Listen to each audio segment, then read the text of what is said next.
This is the first session of Track D, Preparing for the Future Through Innovation. This is a part of 2015 Global HR Forum. So my name is Seunghwan. I'm president of COFAC, Korea Foundation for Advancement of Science and Creativity. So certainly it's my pleasure to welcome you all here in this session.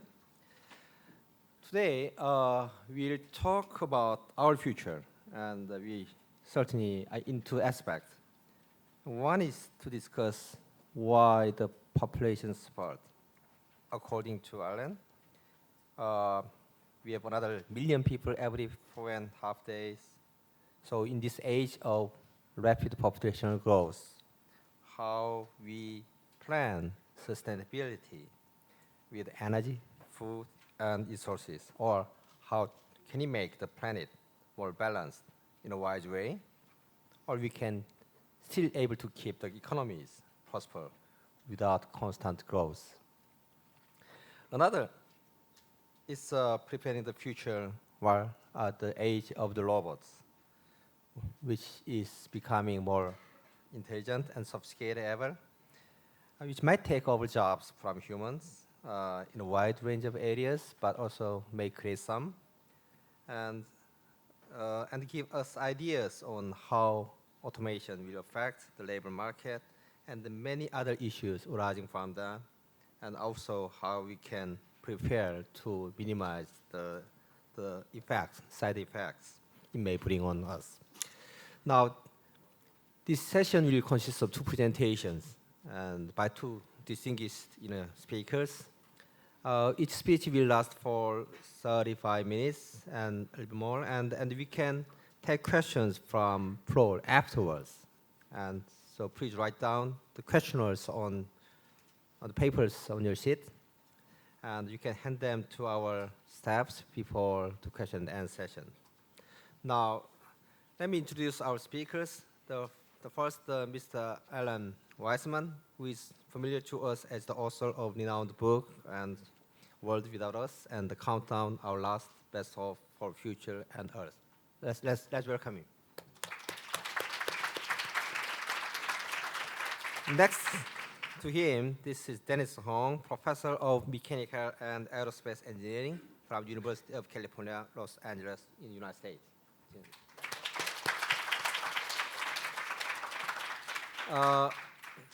Let me introduce my first speaker, Mr. Alan Weisman, who is award-winning journalist and well-known author of his New York Times bestseller, The World Without Us, in 2007, and Countdown, 2013. Now, which is both translated in Korean, so you can read them.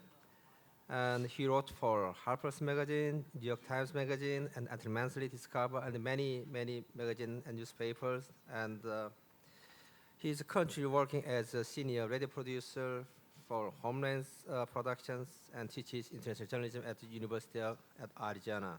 He won numerous awards and prizes you can read from the book. So he did travel more than 20 countries with question of what will happen on Earth if the population continues to grow. So today he's going to share his thoughts on this question through his speech. Let's welcome him. Thank you very much. And thanks to Global HR Forum for inviting me back to one of my favorite countries that has the best food on earth. Thank you. Good. Yeah. I am a journalist, and when I became a journalist, it was because I was curious about everything. So journalists get to constantly be learning about other things. And I didn't know at the time that over my career, more and more, I would become an environmental journalist. But it turns out that the environment is the basis of all stories these days. They're either about resources, conflicts over them, or changes in the world that are threatening our future. And I found myself over the past couple of decades going to some of the most beautiful places on Earth that were also becoming some of the most frightening places on Earth, such as Antarctica, because there's a hole in the sky, in the ozone layer. The Arctic, where permafrost is melting and glacial lakes are disappearing as the land wicks the water away. My father's homeland, Ukraine, with its incredibly deep topsoil and rich farmland, except I was there because it had been contaminated by the Chernobyl nuclear disaster. And I've spent much time in the tropics going to these beautiful rainforests that are now being cut and burned down because of the pressures that, well, as I began to realize, these were not discrete, distinct tragedies, but they were all connected. They were connected through our behavior on this planet. So I decided, since I'd had the privilege of witnessing so much myself, I should write a book about what was really a global environmental crisis. But the problem with writing a book about a global environmental crisis is that that sounds so scary and so frightening that most people don't want to spend their time reading something like that. So I thought about it for a few years. How could I come up with an idea, a way that wouldn't make people say, "Oh, I don't want to read that," because all it's going to say is that if things don't change, we might all die. Until it occurred to me, well, why don't I just kill everybody off right in the beginning of the book? And then they don't have to worry about that anymore. And that became my book, The World Without Us, which poses a theoretical question. It's remotely possible that we would just disappear very, very quickly. Let's say a Homo sapiens specific virus, like the AIDS virus, say it became airborne and we all got it and we all disappeared. How would the rest of nature perform if it was relieved of all the pressures that we put on it? Could it eliminate all of the scars that we have left on the earth? But what would it do with some things that will be playing out into the future? All the carbon dioxide in the atmosphere, how long will it take for that to absorb? What will happen to our nuclear plants and our chemical plants when eventually they corrode and they leak into the ecosystem? The research was fascinating. It took me to amazing places to see what happens when human beings leave. One of them, right here in Korea, the demilitarized zone, where I spent nearly a week. And of course, as many as you know, since that zone has been uninhabited for more than 50 years, it unexpectedly reverted into one of the most important nature preserves in all of Asia, home to some of the most endangered species on this continent. Well, my goal for that book was, I hoped readers would see, as I learned when I was researching it, that nature has amazing powers. Life is very, very powerful, and it can eventually heal scars, or it can bury things far enough away that it flourishes anew. The world has gone through 5 major extinctions, and each time, even it bounces back more beautifully than ever before. You know, after the Permian extinction 250 million years ago, there was just a few plants, weeds left on the planet, but eventually they laid down enough biological material when they decayed that soil was rebuilt, and it took millions of years, but nature has all the time in the world, and eventually the planet was restored and beautiful, and then an asteroid hit 100 million years later. It hit Mexico, and 70% of species were gone, but that left a big empty niche for this minor character in the age of dinosaurs to enter, the minor character being mammals, and here we are. And eventually we will go too, because every species eventually goes extinct, just the same way that every person eventually dies. But I didn't write this book because I prefer a world without human beings. I hope that my readers would see how beautifully nature can restore itself and ask, well, isn't there some way that we can add ourselves back into this picture, only in harmony with the rest of nature instead of the constant mortal combat that we seem to be engaged in right now with our planet? So I had intended in the epilogue to that book to write about how we might do that, how we might really become sustainable. But then I ran, in one of my last interviews, I ran into a very, very disturbing fact that completely changed everything for me. And time doesn't permit explaining how I got this figure, but I learned that every 4 days, a little bit more than 4 days, we add 1 million more people to the planet. And that's total, that's birth minus death. And that did not seem like it could possibly be a sustainable figure. So I had actually heard from some people who were so disturbed about this that they thought that the best thing to do was for human beings just to stop procreating, because we had become so numerous, we were pushing all these other species off the planet, and we were going to ensure our own extinction. So at least if we stopped procreating, stopped having children, within 100 years, we would go extinct anyway, but at least we wouldn't drag other species with us. So what I decided to do in the epilogue was to look to see if there was some kind of happy medium, compromise between what we are doing and what they were suggesting, no more children. And that's how I found out that there is 1 million more people on the planet every day. Well, to find out if there was a compromise, I consulted one of the world's most distinguished demographic institutes. It's in Vienna. And I asked them, what would happen setting aside all the social implications? What would happen if everyone participated in China's one-child policy?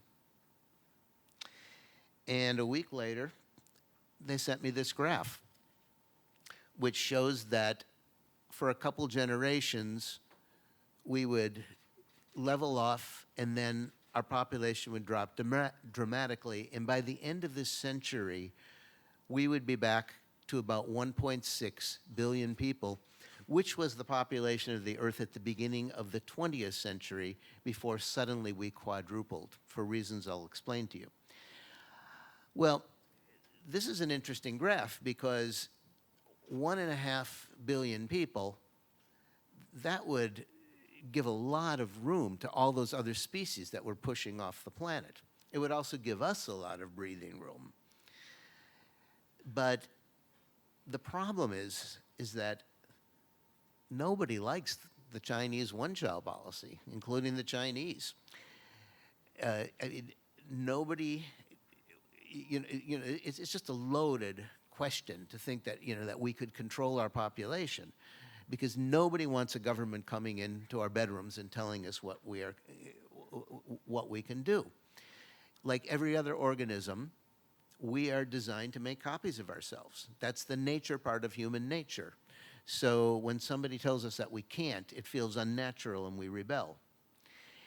And there are other reasons why the idea of controlling population is so uncomfortable to us.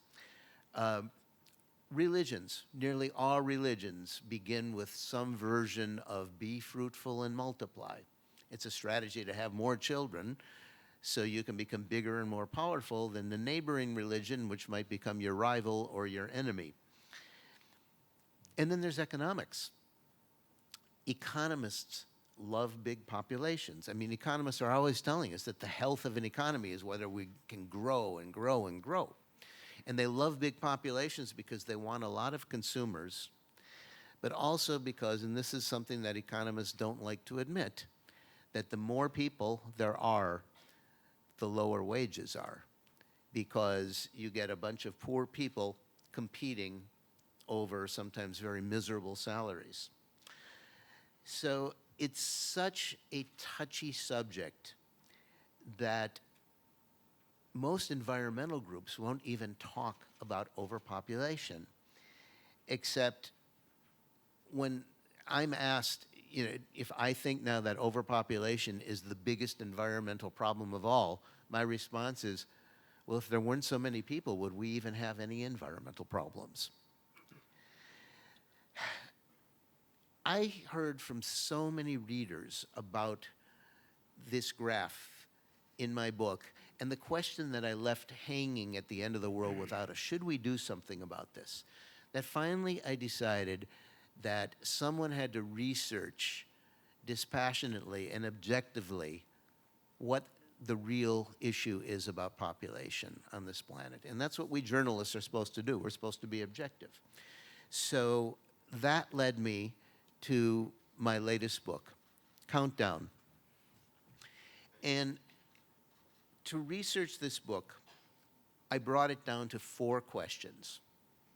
Number 1, how many people can fit on this planet without capsizing it, without sinking it?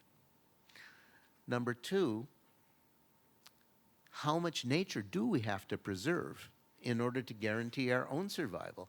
Can we even know which species are essential to us before we lose one that too late we realize, oh, we should have kept that one because our existence depended on it? Number 3, if nobody likes the Chinese policy, are there any alternatives out there? Alternatives that don't involve a government forcing people to have fewer children, that let people decide for themselves?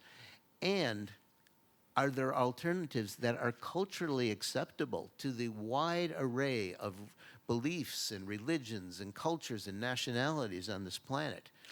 And to research that question, I ended up having to go to 21 different countries. The 4th question is, if it's not possible to keep growing on a planet that doesn't grow, how do we design an economy that can still prosper without perpetual growth? And in the course of my travels, 2 different experts in 2 different countries said exactly the same thing to me.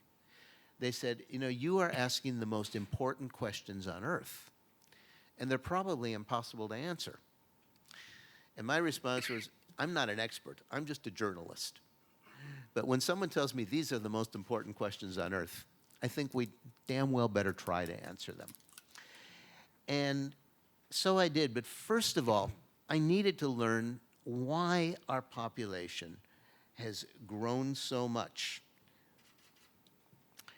And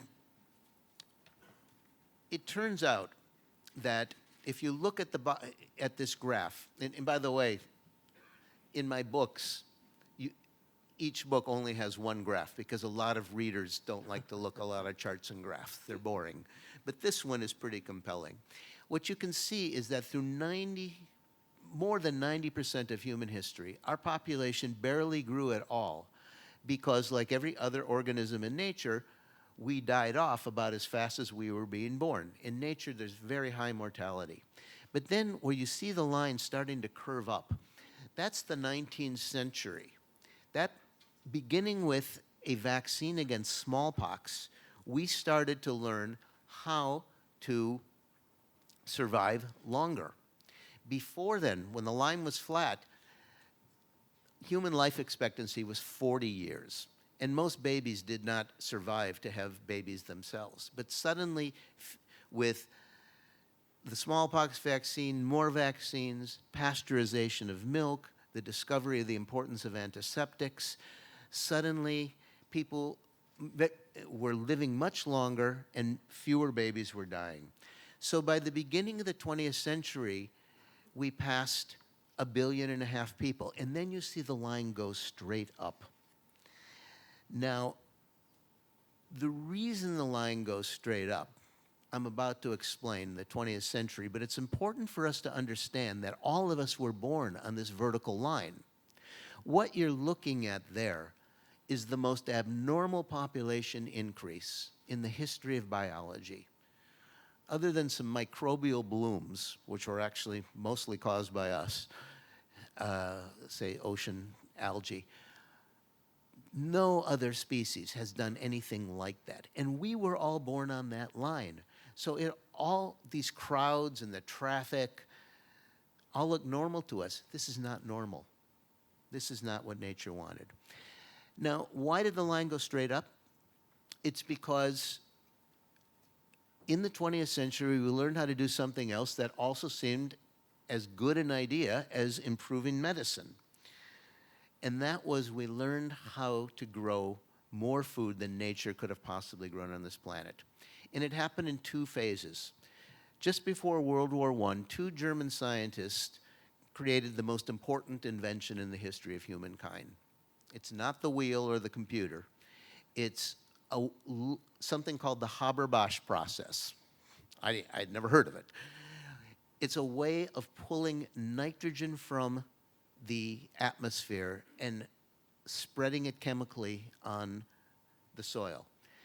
Before, the amount of that essential nutrient for plants was limited to a few plants on Earth that have nitrogen-fixing bacteria at their roots. So the amount of plant life was limited. Nitrogen fertilizer completely changed that. It blew the lid off of what nature can do. To give you an idea, 40% of us here we wouldn't be here without nitrogen fertilizer. Unfortunately, there's some downsides. We know that it sterilizes soil and contaminates water downstream.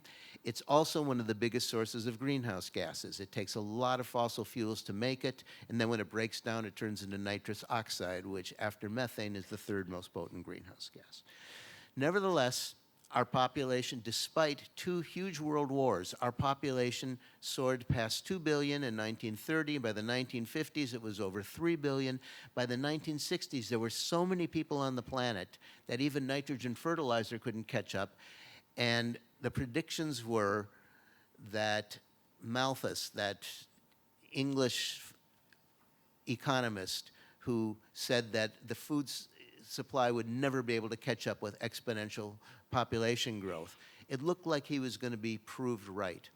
A book came out called The Population Bomb, written by Paul Ehrlich, which predicted enormous famines for Asia, particularly India and Pakistan, the subcontinent, unless, it said in its preface, an agricultural miracle took place. And lo and behold, it did. And we call it today the Green Revolution. It was the development in laboratories of rice, maize, and wheat varieties that had shorter stalks, so they put more energy into producing more grain, greatly multiplying harvests. And Asia was saved from famine. And the founder of the Green Revolution, Norman Borlaug, was given the Nobel Peace Prize because he was credited with saving more human lives than anyone on Earth and saving the world from hunger. But when he accepted his prize, he didn't congratulate himself. He gave the whole world a warning. He said that unless advances in food production are combined with advances in population control, we are going to have a terrible problem in the future. Because he understood the paradox of food. The more food you produce, the more people don't die of famine, and then they live to give birth to more people who then need more food, etc. And when I went to the Green Revolution centers during my research for this book, they thanked me for being there to talk about this vertical line because they said in the next 50 years, humanity has to produce more food than has been eaten in all of human history, and they don't know how they're going to be able to do it. They don't have many tricks left. So, and just to give you examples of what have happened, the Green Revolution was taken immediately to India and Pakistan. India is about to surpass China as the most populous nation on Earth. And its Green Revolution is running out of water. I went to the Punjab where they grew all the wheat and the rice. And now the water table is so low that the farmers are digging so deep they can no longer afford to do it or to pump the water, so they're committing suicide. 45 farmers a day are committing suicide in India now. That's 270,000 farmers in the last 20 years. Pakistan, well, Pakistan is a country of nearly 200 million people, and it's the size of the American state of Texas, which has only 26 million people. And by the middle of this century, it's going to have many more people than the entire United States, and it will still just be the size of Texas. And it has water problems, but mainly its economy can't possibly employ everybody, so it's filled with unemployed, frustrated, angry young men. And we wonder why it's become a hotbed for terrorism. So what are we supposed to do? Let people starve? Well, of course not. But we have to understand that there are now so many people on this planet that more than 40% of all the land that is not frozen on this earth is devoted to feeding one species, us. And that is the principal reason why we are now creating the 6th great extinction in this planet, pushing more and more species off the earth because we are taking up their habitat. And, you know, I sometimes hear that, you know, there's enough food on this planet for everybody if we share better. The Pope in Rome has, the last 2 popes have issued an encyclical saying that. But when I went to the Vatican to research this book, not only to ask why the church opposes birth control, but I also asked, when the Pope says there's enough for everyone, does he just mean humans or also every other species? Because I know most of you know the Bible. It's also in the Quran, a story about how God tells Noah that in order to save the human race, we also have to save all the animals. We can't have a world without them. Now, there's one other problem that's being caused.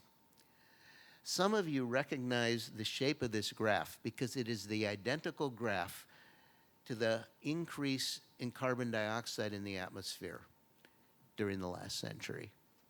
And there's a direct relationship to the number of people.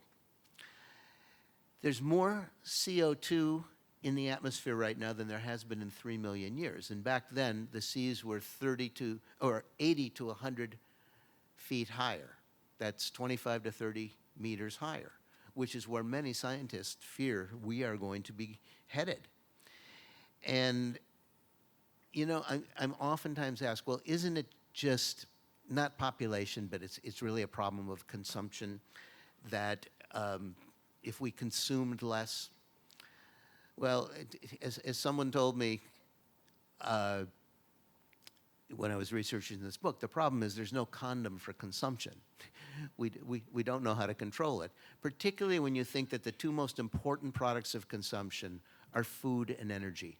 We're addicted to them. Food we can't get along without, and energy, well, look around you, look at your phone, you know.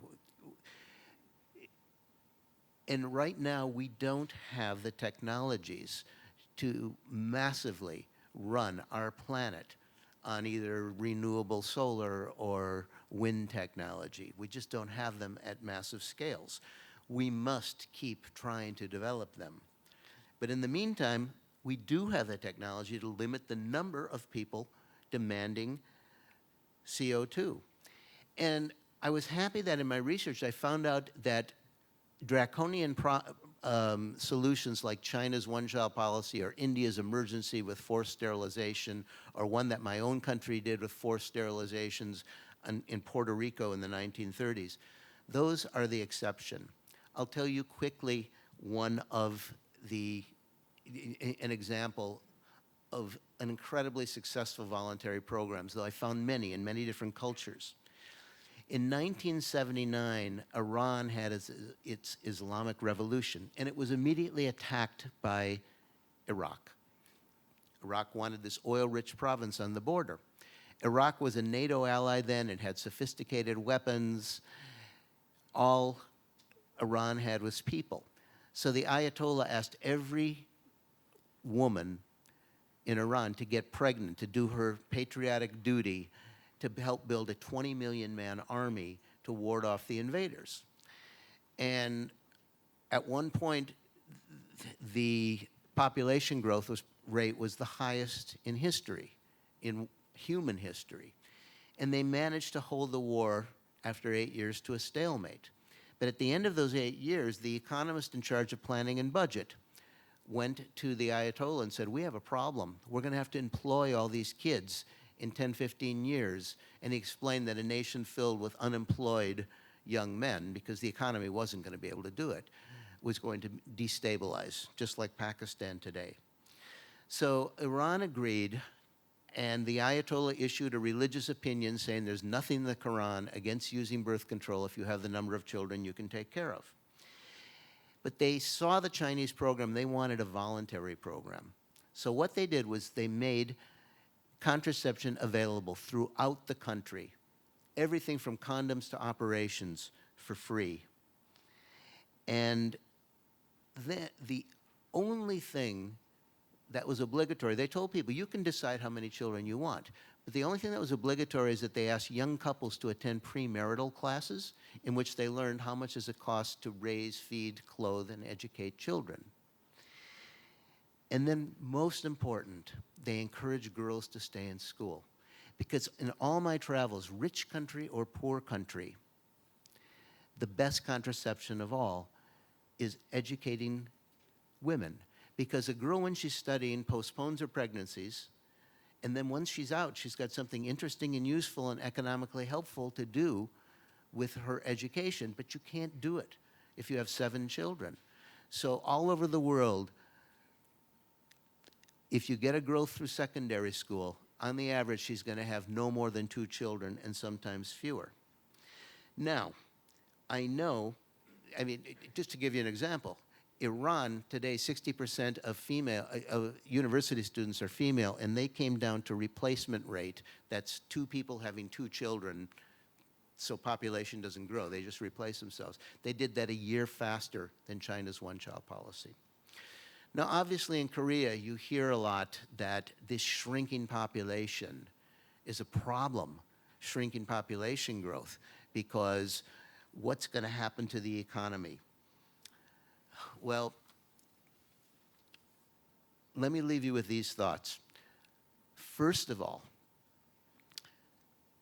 we're not going to have an economy anywhere on Earth if we keep pushing carbon dioxide up the chimney and we keep pushing species, including our pollinators for our vegetable crops, off this planet. This is cheap technology, by the way. It would cost about $8 billion a year to provide contraception to the entire world who wants to use it. That's less money than my country was spending per month in Iraq and Afghanistan over the last century, or over the last decade. But this idea that we're going to have all these old people and not enough young people paying into the system. Well, for one, elderly, because of good health care, are much more economically productive than children these days. Their children are great when you're on the farm, but most people live in cities, and children cost a lot of money, and they don't really start earning money till they get out of school. Also, after a generation, when that big old population starts to die off, as is happening in Japan now, you've got the next generation start to balance each other out much better. And yes, the transition may be difficult, but I know in my country, my government wastes a lot of money. We can really spend a generation helping older people to the benefit of our whole society. People talk about with a shrinking population, GDP is going to drop. And if population comes down, as I discuss in my book I show in Japan, yeah, that's probably going to happen. But you know what? Nobody in this room really is worried about GDP. What you're worried about is your own income. And remember what I said about what economists like. When there are fewer people being born, workers and employees become more valuable. So wages actually rise. And right now, one of the biggest economic problems in our world is that too much wealth is concentrated on top. This will help to redistribute the wealth, and we will have happier employees, and that is going to improve the quality of life. Already in Japan, it's happening that as that old generation dies off, young people are finding housing and land available inland, away from those crowded port cities, and they are moving there. And some industries are reinventing themselves. They're becoming lighter industries, and they're following that valuable workforce, where it's a much easier lifestyle than living in a big, crowded city. And last, for now, companies, to deal with a smaller workforce, are simply going to become much more creative and much more efficient. And one of the creative things that they're going to be doing is using more automated, automated systems, robotic systems, to produce what they want to produce. And that's what we're going to be hearing about next. Many people fear that robots are going to take away human jobs. This is actually the way that we're going to help to replenish and bring our population down to a sustainable size. If we educate girls and we provide contraception, population will decline over the next 2-3 generations towards less than 6 billion people on this planet, and then even lower until it evens out at a much more sustainable balance with the rest of humanity. We can do this with this technology we already have. It's affordable, and we'll also have the added bonus of many more educated females in this world, which is a huge untapped resource that can help us bring the world down to a sensible size before nature does it to us. Thank you very much. Let's thank the speakers again for their wonderful speech. Okay.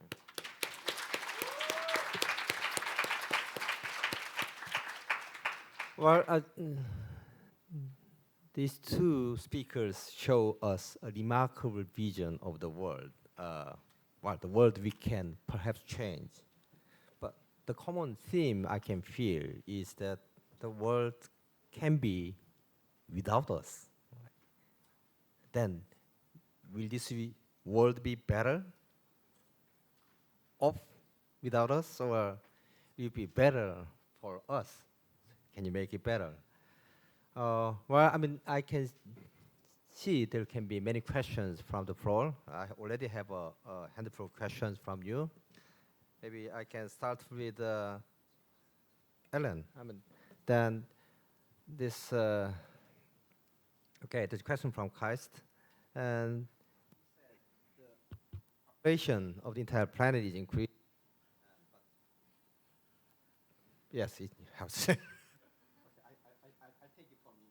Okay. I think only 1% can. Only 1% can. Oh, that's great.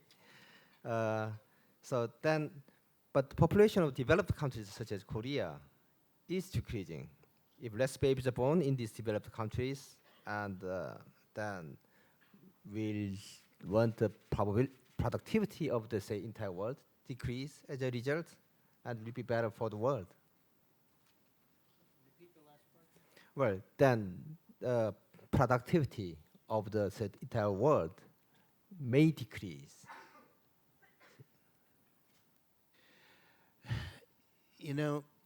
To say that your country doesn't have a problem, that the problem is somewhere else, is ignoring the fact that nature doesn't care about our borders. The productivity of Korea is going to suffer tremendously if the population increases so much that it keeps pushing more carbon dioxide up the chimneys and destabilizing the atmosphere. Scientists predict that for every 1 degree rise of temperature, the harvests of grain, cereal crops, rice, wheat, and maize is going to drop by 10%. And we are going to be adding nearly 3 billion more people by the middle of this century. Temperatures are going to be rising, food production is going to be dropping, and our world is going to erupt, as it's already doing in the Middle East, in fights over food and in destabilization, which is not going to help the world economy and is not going to help the market for Korean products. Also, the rising seas are going to threaten much of your country because you have important coastal cities here. This is just not something that we can afford to have happen. When I was in Japan researching this book, it was right after Fukushima, and the biggest business magazine in Japan, asked me if I didn't think that it was hysterical that people wanted to do away with nuclear energy now because of the disaster. And I said, well, I don't think that's hysterical. All your nuclear plants are on seismic fault lines, or they're on coastlines where they are vulnerable to tsunamis. And so the same question, he says, yes, but if productivity drops because of no nuclear energy, then people are going to suffer more. And before I had a chance to answer that one, the hotel that we were in began to shake because an earthquake hit Tokyo. We take enormous risks right now to have our economies. Japan has nuclear plants in those dangerous zones. In my country, we are fracturing the bedrock of the continent to using processes that contaminate our water supply to squeeze more natural gas out. You cannot have that kind of increased productivity forever without doing environmental damage. And that's not just something that you read about. That's something that affects the life of every student here in this world. You have a beautiful, prosperous country. You want to stay prosperous. We have to help the whole world bring our population down to a reasonable size. There's no way we can be sustainable otherwise. Fortunately, this is one that we can do, and there are a lot of benefits. Can science, technology, and innovation come to rescue? Can robots help us to live in the world without us? Dennis? My answer fits right at the end of your answer. So again, as populations go down, the question was, what about productivity? Of course, so far, people are doing a lot of things. And the reason why we're developing technology, the reason why researchers, including myself, are developing these new robotics things is because we want to build robots to help the society. Many times we call it the 3Ds, dull, dirty, dangerous stuff. Dull things, 재미없는 거, 지루한 거, things that people don't want to do. We want the robots to do it, like factory automation. Dangerous things, 위험한 거, like a nuclear reactor site, or like dirty things, 더러운 거, 하기 싫은 거. We want robots to do that. So yes, I believe that the robotics technology will be help. I mean, it's nothing new. Since the Industrial Revolution, machinery has been replacing human workers at the factory. So I think you're gonna see a much rapid increase on that, which hopefully will match the decrease in population. I completely agree.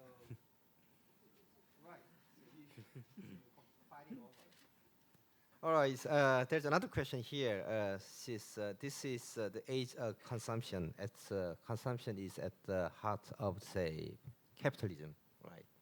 So the question here is, do you think that capitalism can be modified or compromised to fit your model of sustainability? If consumption can be controlled, is that what? As I said before, no one has invented a condom for consumption. We can all try to simplify our lives. My country is one of the worst contributors of greenhouse gases because we have terrible mass transit. in my country. Everybody has 2 cars. Well, a lot of people in this country now have 2 cars too. And we don't need to consume as much. But again, the 2 most important products of consumption in this world are things that everybody who is alive consumes. Number 1 is food, and our food production is so vast that that is what is eliminating all the other species right now. And number 2 is energy. And yes, the wealthy countries of the world consume the most, but I went to many of the poorest places on Earth. Everybody needs energy. They might just be burning firewood, but they are contributing carbon dioxide. And when they move into the cities, I went to many of the poorest cities on Earth. I was in poor sections of Mumbai and Karachi, Manila, many places, Mexico City, and most of the poor people live in cities now. And no matter how poor they are, you go to all those poor cities and everybody has a mobile phone. I don't know how they get them. And the electricity that they plug their chargers into every night may be pirated, but it's still, like you and me, you know, using more energy. So that's the consumption that is going to be very hard to limit. So that's why I believe that in order to become sustainable, we also have to start eliminating the number of consumers of that energy. The consumption of energy is going to increase, in a way, the entropy of the systems, right? The law of the physics. And here the question says that, so even with development of science and technology and innovations, and the world is becoming perhaps more uncertain, or in a way more unpredictable in number of ways. So can we build in any way of, say, sustainable structure? I mean, technologically or economically, maybe even with the help of innovations in robots and whatever. Dennis, do you have any thoughts? Sustainability. Yeah. So again, well, robots, we don't really focus on the sustainability side right now, but again, at least a lot of research are looking at low-cost robots, disposable robots, how you can recycle robots' parts. It's actually a pretty interesting area that people talk about. But in general, science and technology in general, of course, new material, new energy, everybody's trying to focus on exactly on that issue. So I'm a true believer in science and technology. I'm also aware of the problems, but I'm still a believer that it will contribute for making the world a better place. With the right mindset of people. I'm also a believer in technology. I think it's wonderful, but we also have to understand that technology sometimes brings unintended consequences. What is going to power all these robots? That is probably the biggest question for me. I'm fascinated and I am very encouraged by the technologies that we have seen today, but we have to come up with a way to not just recycle the parts of the robots, but the energy that they use, so we're not contributing more dangerous gases that are destabilizing the atmosphere and destabilizing the chemistry of the seas. Here's another question. Well, we have many questions from actually high school students, who are attending this session. Can high school students make robots? Dennis? The question was, can students make robots? High schools? Of course. 물론이죠. There's so for just example, there's so many fantastic robotics competition. One is the first Lego League or first robotics competitions. Is anybody participating in those competitions? 로봇 대회 나가신 분 있어요? See? So the robots that you build is almost the exact same thing as what we build. The only difference is like your robot has sensors, right? Sensor 있죠, 뭐 접촉 sensor, and you program to make decisions, right? And it does some work. Same thing. We build human robots, big. But same thing. We have sensors. We program it. It works. The only difference is if you have a lot of big budget, 돈이 많으면 you build robots like we do. If you have a small budget, you build a robot like you do. But what you're doing is exactly, you're learning everything that applicable to building robots that will save the world. So yes, absolutely, the answer is yes. Dennis, anything today have to have without money, except money? I mean, what do they prepare? So I mean, building robots. So when I was a kid, when all my friends went out for basketball, baseball, and things, I was the geek. I was the nerd in my house. So my favorite toys were broken toys. 그러니까 어머니 아버지께서 장난감 사주시면은 고장난 장난감. Broken toys was my favorite toys. So I had big 3 boxes under my bed with all the broken parts. So when all my friends are playing outside, what I used to do is, that's my 보물상자, my treasure chest. I take it out. And I put all the parts together, like broken mortars from this, from an arm from that. I put it together and I build my own toy. And that was my joy. So these days, if somebody has a new toy, everyone wants, oh, I want that toy too. I was different. I wanted to have only the 유일한, the one and only toy in the world. So I used to build my things. That was a robot. So yes, you can recycle, use different materials. Robot doesn't have to be that fancy. If it sensors, you program it, can move, then it's a robot. Because there are many questions, I'll take a few more minutes if you understand. There's another question for Ellen. In fact, the China dropped one-child policy, so things may be moving backward to your wish. So what are your comments? China actually did away with the one-child policy 2 years ago because they made it legal for any couple where at least one member of that couple was a single child. They could have 2 children. And the first reports were, and frankly, in every business, there are lazy people. And so lazy journalists wrote stories saying, China's going to have a baby boom now, and there's going to be an enormous number of children born. It never happened. And it's not going to happen this time either, for 2 reasons. When China started the one-child policy, it was a rural country. And it needed to do something because it had just experienced the worst famine in human history. 40 million people died. So they could not develop without doing something about their numbers. And as Chinese ecologists told me, if it wasn't for the one-child policy, today there would be 400 million more Chinese. Imagine the impact on the Chinese environment. You know what the air is like in Beijing. You know about the water problems in China.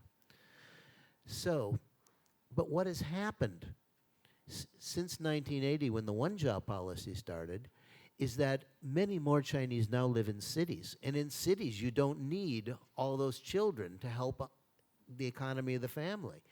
And people live in much smaller spaces. And most important, so many Chinese women are educated now. And a combination of all these things mean that people don't want to have a lot of children. So I've talked to many young people in China, many young married couples, and they're not going to have more than 1 child. If people only have 2 children, population does not rise. If people have decide to have fewer than 2, population comes down. And in fact, what we see in all developed countries, including this one, is that people will have between 1 and 2 children maximum. And that will help bring our population down to a reasonable size. It's happening in over half the countries on Earth. We need to give the help so the rest of the countries on Earth also do that. Even though time is up, if there's any question from the floor, I can take just 1 or 2 questions. Okay? Okay, first over there. So, and you're next. Okay. Any mic? Make the question short. Okay. Oh, okay, I'll try.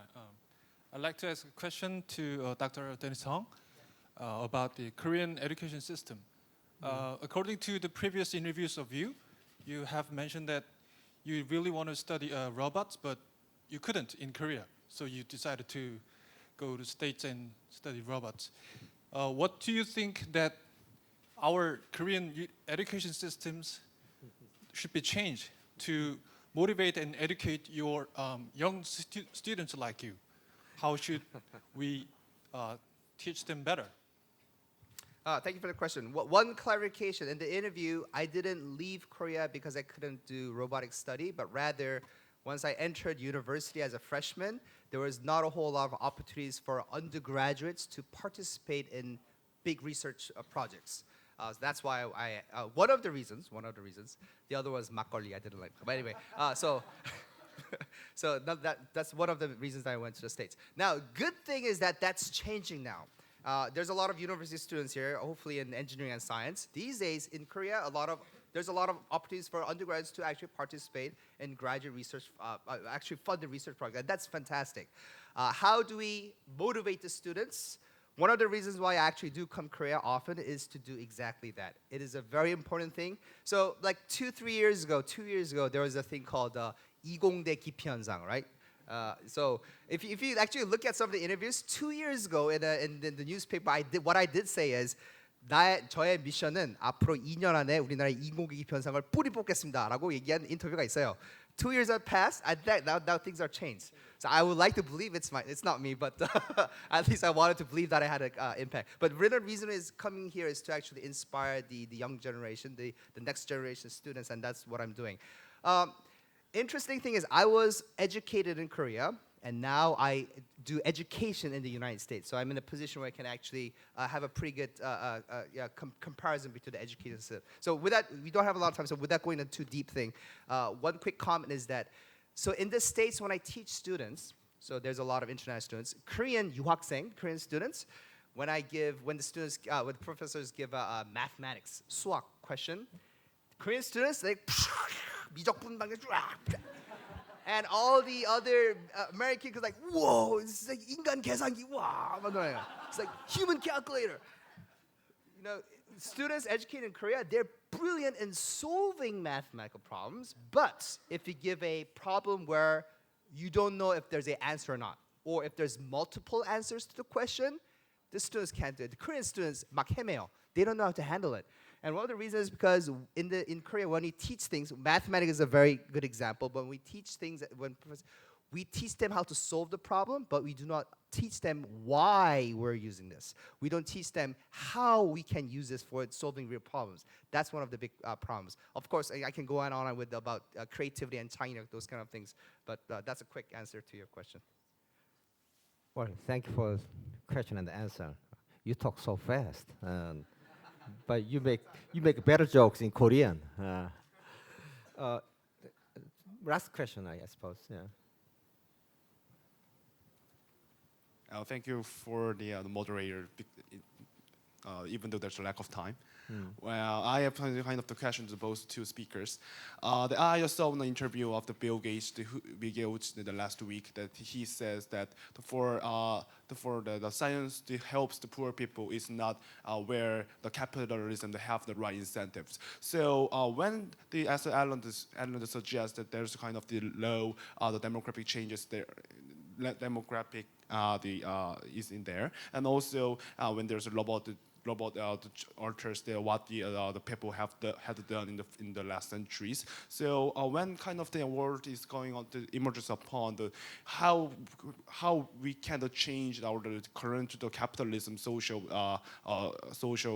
kind of construct into another one. So is there any kind of alternative than the capitalism, than like socialism or kind of things? What's your idea? Okay. Yeah, it's a big question. And frankly, here's the issue. Capitalism is a very creative force. I mean, the robotics is one example of the creativity that can come out of not just research institutes, but entrepreneurs. In my book, Countdown, I go to an entrepreneurial institute in Japan that is making robots. But when capitalism becomes too greedy, it's not just about creativity, it's about wanting more and more and more, growth, growth, growth, then suddenly it becomes destructive and it overwhelms. If we try to take the time to change the world's mindset about capitalism, so then the world can be saved and function, the world will be long before destroyed. The reason why I talk about population is that this is something that it's in everybody's best interest. People can choose for themselves how many children to have, and you don't need a government telling you what to do. And it's interesting that Bill Gates, Bill's wife is a Catholic, and they didn't get involved with family planning. They were involved for a long time in using their money for the Gates Foundation to solve things like malaria and other health problems. But then the Gates gradually began to realize it's the same thing with food. The more people who don't die of illness, the more they live to reproduce, and there are more people. So now the Gates Foundation is one of the leading foundations in this world to promote family planning as a way to have a sustainable world so we can have capitalism without overwhelming the environment. Your final thing? Thank you. Okay, thank you. Because of time, let me close. So, well, definitely there are so many stories to tell from the speakers and you. So you should invite them again. Definitely there are issues that we have to monitor continuously. And so, but good. So, well, are you done? Are you done? So, well, it's very important that we work together to solve this global agenda, the world, not without us, but with us, okay? Us, but that involves not only the future, but also involves culture, education, and certainly economy. So, well, certainly I hope, you have from the inspiring, these speeches today and very heated discussions this session, I hope we learned some lessons that we have to carry over for the future. Let me stop here. Thank you for participating in this session.